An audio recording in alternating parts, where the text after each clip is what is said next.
J'ai comme une envie de danser, de chasser la mauvaise humeur et de bien m'amuser. J'ai mes deux jambes, mes yeux, mes oreilles et mes dents, et j'ai des doigts que j'utilise parfois correctement. La vie c'est un sourire, oui tu peux le voir dans tout ce qui t'entoure. La vie c'est un sourire, alors moi j'ai décidé de sourire tous les jours. Bonjour à tous et à toutes, j'espère que vous allez tous bien. Joyeuses fêtes de fin d'année et bonne année 2023.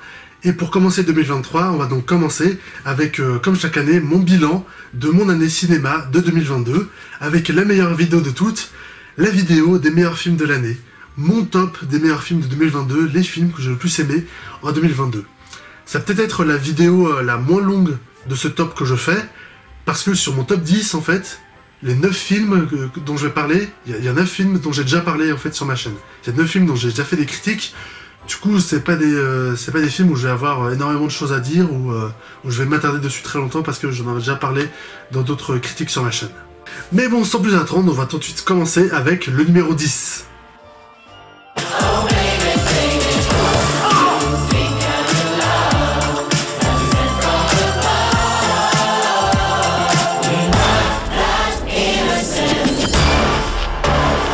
Une excellente suite, ce film, une suite que j'entendais pas du tout, parce que j'entendais pas du tout avoir le premier film de 2019 avoir une suite.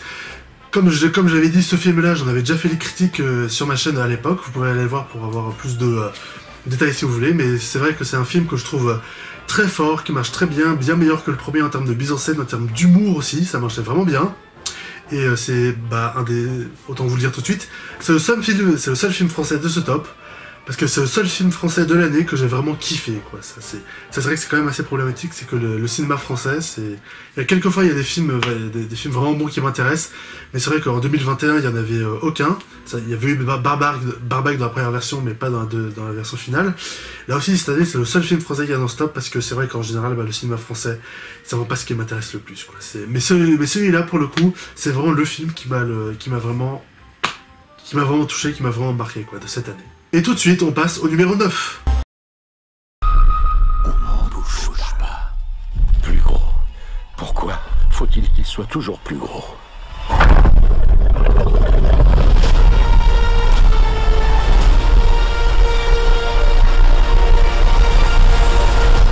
Et ouais, Jurassic World 3, le monde d'après, et j'emmerde les rageux, hein. Parce que ce troisième film, il était génial, et comme les deux premiers aussi, hein, ça en fait du coup cette trilogie Jurassic World, elle est bien plus consistante et cohérente que la première saga Jurassic Park, où dès le deuxième, t'as la moitié des personnages qui disparaissent pour retrouver que le mathématicien, dans le troisième, t'as tous les autres personnages qui disparaissent pour retrouver que Alan Grant, Sam Neill. Là au moins, dans cette saga Jurassic World, on retrouve tous les personnages à chaque fois, quoi. Ça fait vraiment, du coup, la trilogie fait vraiment beaucoup plus construite, et les films, l'histoire aussi, me semble beaucoup plus cohérente. Pareil aussi pour les personnages, leur évolution, ça semble beaucoup plus cohérent et mieux fait et plus consistant quand même que dans Jurassic Park, où en gros à chaque film, quoi, à chaque suite, t'as la moitié des personnages qui disparaissent, tu sais même pas pourquoi. Mais là, encore une fois, ce film était très bon, et encore une fois, Colin Trevorrow a fait un excellent travail sur ce Jurassic Park, ce Jurassic World 3. Vous avez fait une critique quand elle est sortie, donc vous pouvez aller la voir pour avoir plus de détails techniques et tout sur l'histoire, mais ouais, c'était vraiment un beau kiff. J'ai encore vraiment beaucoup aimé, c'était aussi beaucoup d'émotions aussi pour la fin de la saga en principe, hein, peut-être qu'on en aura d'autres, mais la fin du troisième film fait vraiment fin totale de saga, et on a l'impression aussi qu'on a conclu aussi à peu près toutes les histoires et les évolutions des personnages, donc, et la fin aussi était vraiment très belle, donc ça fait vraiment fin de cette saga, et honnêtement si la saga Jurassic World s'arrête sur celui-là, sur ce film, ça serait très bien, et ça en ferait une très bonne fin, et aussi une excellente trilogie. Voilà, encore une fois j'ai beaucoup aimé, et on vous emmerde les rageux. Et après ce petit moment, cette petite blague très chouette, on va tout de suite passer au numéro 8. इन तुच्छे राक्षसों को छोड़ महासुर का संहार करना है हाँ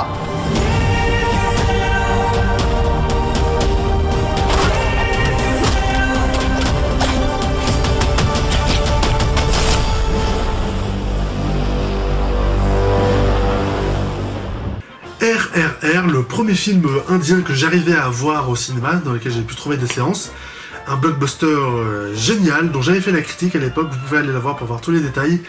Excellent, très bonne histoire, très bon personnage, très bon drame, très bonne scène d'action à l'indienne, mais ils ont un style de mise en scène et d'action dans leur film que j'adore, tu vois, qui est génial, qui va sans doute faire hurler tous ceux qui ne jurent que par le réalisme de la scène d'action. Voilà, c'est tous ceux qui veulent voir du réalisme au cinéma, tous ceux qui aiment John Wick, ne regardez pas ce film parce que vous allez chier du sang, quoi. Mais vraiment, voir ce film, ça va vous donner des boutons, quoi, si vous voulez voir du réalisme, quoi. Et c'est tant mieux, parce que ces gens-là qui veulent voir absolument du réalisme dans les films, on les emmerde, quoi. Le cinéma, c'est ça, c'est pour faire des trucs jamais vus, des trucs impossibles, des trucs qui n'existent pas dans la réalité. C'est pour ça que j'adore ce film. Allez le voir. Et en plus, le réalisateur S.S. Rajamouli a confirmé qu'il est en train d'écrire une suite. Donc oui, il va bien avoir une suite R2 qui va sortir genre dans 2 ou 3 ans. Et s'il sort, j'irai le revoir évidemment, quoi, parce que ça va être incroyable, quoi.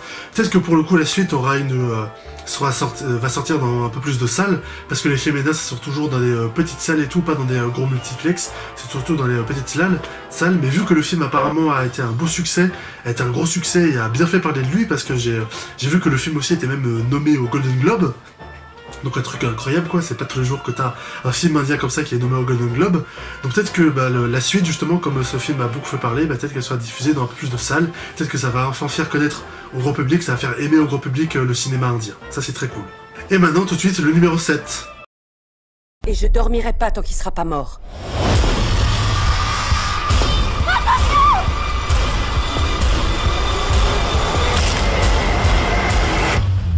Bonsoir, Sidney. C'est un honneur. Scream 5, mais qui s'appelle Scream tout court, hein, voilà, pour bien mettre la confusion dans l'esprit des gens. C'était ultra cool. Là aussi, j'en ai fait une critique à l'époque, mais j'ai vraiment adoré tout le travail, encore une fois, méta de ce Scream, mais cette fois-ci sur le cinéma de notre époque et le rapport avec les fans, internet, le cinéma. C'est vraiment très cool, il y a beaucoup de moments de tension et de mise en scène qui marchent très très bien. Et il y a un 6ème Scream aussi qui a été fait, qui va sortir au cinéma, ça sort l'année prochaine. Il y a déjà aussi eu quelques images de bande-annonce qui sont sorties.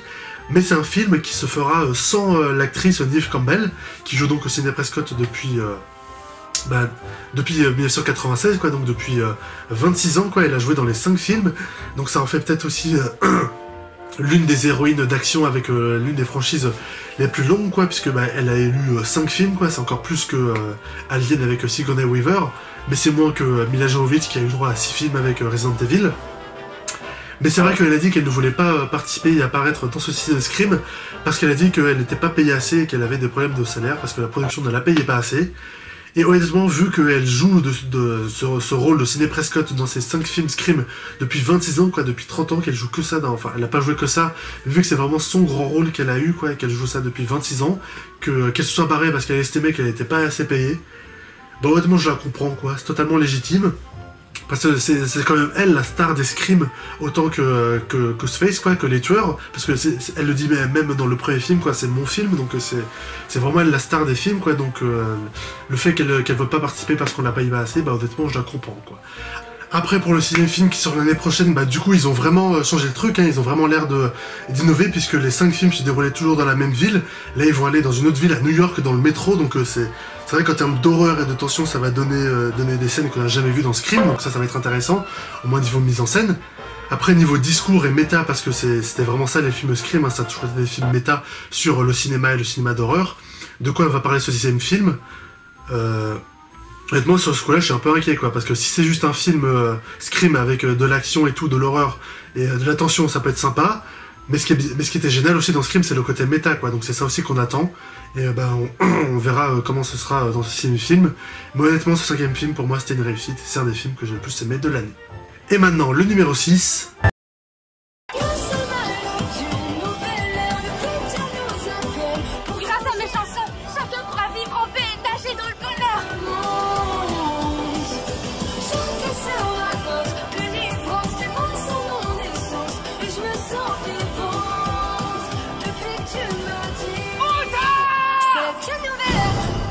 One Piece Film, right. J'adore One Piece. One Piece c'est génial, One Piece c'était ma série préférée de l'année, c'était extraordinaire. Et voir ce film au cinéma en plus, je suis allé le voir au Grand Rex sur le grand écran, c'était génial. Donc voir ce film, c'était extraordinaire, quoi. C'est vraiment un orgasme. Je me réécoute encore aujourd'hui toutes les chansons qu'il y a eu dans le film parce qu'elles sont géniales. J'en ai fait la critique aussi, vous pourrez aller la voir. Et d'ailleurs, puisque j'en parle aussi, après avoir vu le film One Piece Red, je me suis remis aussi à voir tous les anciens films One Piece qu'il y a eu depuis le premier. Et j'avais fait une critique du film One Piece 6. Et j'avais dit aussi à l'époque que je ferais d'autres critiques sur les autres films One Piece. J'ai pas fait pour l'instant le 7, 8, 9 et 10. Mais je reprendrai les critiques sur les films One Piece à partir du 10e, donc du film de Shiki, quoi. Et après pour les films One Piece, là, puisque celui-là c'était le 15e, bah faut attendre 3 ans avant d'en voir un autre, hein, puisque depuis 2010 et le film avec Shiki, ils en sortent un tous les 3 ans, donc s'ils en font un film One Piece 16, ce sera dans 3 ans, quoi, en 2025, parce que je pense pas que d'ici 3 ans One Piece sera terminé, quoi. Voilà. Et maintenant, le numéro 5. T'as oublié une chose. Je suis imbattable.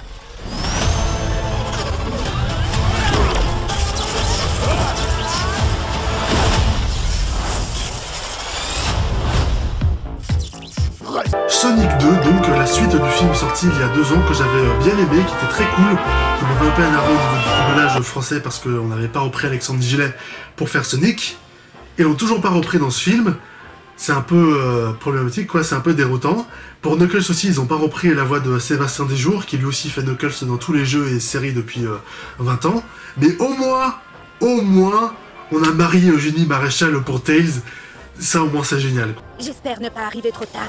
Oh non, voilà qu'il y en a 2 maintenant. C'est vrai que sans Tails, sans la voix de Marie-Eugénie Maréchal, ça aurait été problématique, quoi, parce que c'est vrai que c'est vraiment Tails depuis 20 ans dans les séries et dans les jeux vidéo avec la voix de Marie-Eugénie Maréchal, c'est génial, quoi. Pour moi, c'est vraiment sa voix, c'est celle de Tails, quoi. Et pour moi, Tails sans la voix de Marie-Eugénie Maréchal, c'est plus Tails, quoi. Donc vraiment, c'est vrai de la voir, j'avais vraiment que c'était Tails, quoi. Je me suis dit, bah oui, c'est Tails, c'est lui, quoi, c'est génial. Pareil aussi pour Knuckles, du coup ils ont pris la voix d'Idris Elba, donc du coup c'est super space quand même, parce que en VO et en VF, parce que j'ai vu le film dans les 2 langues, bah c'est vrai que c'est assez particulier quand même de voir Idris Elba, avec la voix aussi française de Idris Elba doublée, d'avoir sa voix sur Knuckles, quoi. Bon après c'est pas mal fait, hein, ça rend très bien quand même, mais c'est vrai que je m'attendais pas à voir ça, quoi. Je ne serais pas attendu à voir ça un jour, à voir Knuckles avec la voix d'Idris Elba, mais ça marchait très bien.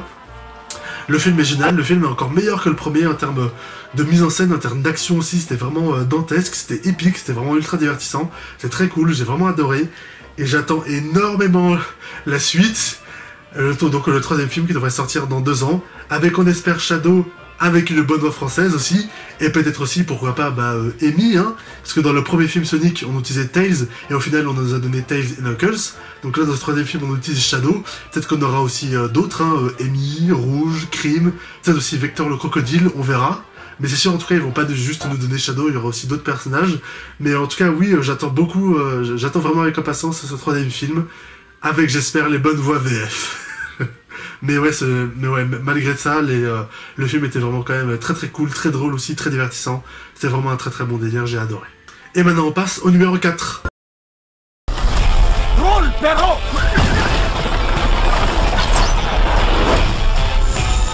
Crame-moi, je t'écarte! Un chef-d'œuvre. Mais vraiment un chef-d'œuvre. J'en ai fait la critique aussi sur ma chaîne, évidemment. Hein, tous les films DreamWorks, j'en fais des critiques. Sauf quand c'est Baby Boss 2, quoi. Enfin, sauf quand c'est nul. Ou le remake de Spirit. Mais ouais, le chapeau des deux, une des meilleures suites de DreamWorks. Un chef-d'œuvre sur tous les points, une réussite. Le film cartonne en France. J'espère vraiment aussi que le film va marcher à l'international et que les films DreamWorks vont enfin pouvoir se faire du box-office et de l'argent. Parce que le film était vraiment génial. C'était parfait, quoi. C'était vraiment un bonheur. Je suis déjà allé le revoir 2 fois au cinéma, carrément, bah oui, hein, parce que je voulais vraiment profiter de ça au cinéma. Je compte aussi aller le revoir, hein, parce que tant qu'à faire, hein, puisqu'il est là en salle, et vu que le film marche vraiment bien en salle en France, bah je vais aller le revoir, quoi, parce que c'était vraiment super. Et maintenant, le numéro 3. En apparence, vous êtes tous les 5 des voyous, des prédateurs. Des sociopathes sans pitié. Nous serons toujours les bad guys!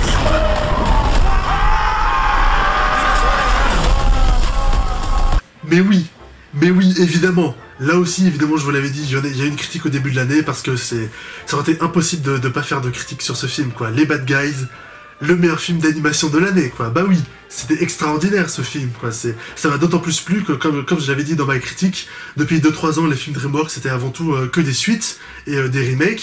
Bon, même si certains étaient excellents comme Les Trolls 2 ou Le Chapeauté 2, mais les Bad Guys, ce qui m'intéressait, c'est que c'était enfin une nouvelle histoire originale de DreamWorks qui est inspirée d'un livre pour enfants, mais avec des nouveaux personnages, une nouvelle intrigue et tout, un nouveau style d'animation. Ça m'intéressait d'autant plus et ça m'a d'autant plus plu parce que c'était vraiment génial, quoi. J'ai surkiffé ce film, j'ai surkiffé tous les personnages, la mise en scène. Et Diane Foxington, elle était incroyable ce personnage.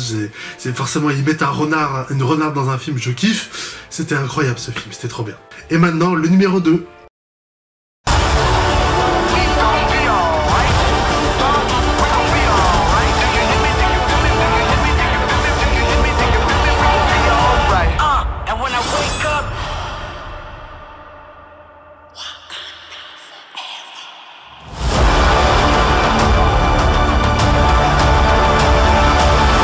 Et oui, enfin un film Marvel qui aura su se frayer un chemin dans mon top des meilleurs films de l'année. Excusez pour la lumière qui change un peu, c'est parce que là le soleil il est en train de se coucher, du coup ça change un peu la lumière, mais bref. Mais ouais, Black Panther Wakanda Forever, j'en ai fait une critique sur ma chaîne et ouais, j'ai revu le film plusieurs fois et je suis toujours aussi ému par ce qui se passe, par l'hommage à Chadwick Boseman, par toute l'ambiance aussi très lourde du film, par les parcours des personnages aussi très émouvants, de Shuri, de Nakia, de sa mère et tout. En termes d'action aussi, c'est très bien la course-poursuite, la scène d'action quand Namor attaque le Wakanda et tout. Pour plus de détails, allez voir ma critique, mais c'est un film que je trouve toujours aussi bien et que j'ai vraiment bien aimé, et qui avec le temps, si je le revois, pourrait peut-être finir dans un top 10 de mes films préférés de Marvel, quoi, peut-être. Et maintenant, on termine avec le numéro 1, mon film préféré de cette année 2022.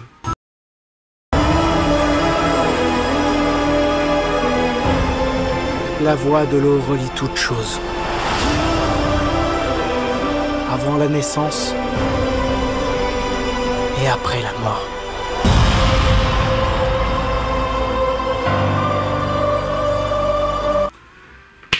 Bah oui, évidemment quoi, c'est bien sûr, évidemment quoi, parce que c'est Avatar 2, La Voix de l'eau, c'est le film qui m'a le plus transporté de cette année, que ce soit dans les personnages des enfants de Jake, dans l'univers, les effets spéciaux, la 3D, le HFR qui sont dingues, et celui-là aussi, j'en avais fait une critique sur ma chaîne il y a quelques semaines.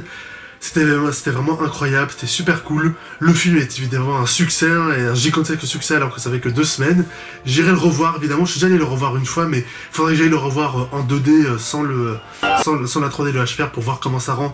Mais juste une fois, parce qu'en vrai, avec le HFR aussi, les images des effets spéciaux sont encore meilleures.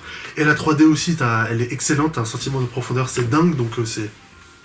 J'irai le voir une fois en 2D sans l'HFR pour voir comment ça rend, mais en vrai, il faudrait que j'aille le revoir plus de fois possible en 3D avec le HFR, parce que quand il passera à la télé ou quand il sera en DVD, il n'y aura pas la 3D, il n'y aura peut-être pas le HFR aussi, donc j'en profiter le plus possible du 3D de la HFR au cinéma, donc je vais revoir le film au moins 2 fois au cinéma, quoi. C'était vraiment super cool, c'était dingue, et j'attends, le film va être un succès évidemment, donc on aura le 4 et le 5, et d'ailleurs le Avatar 4 est en tournage.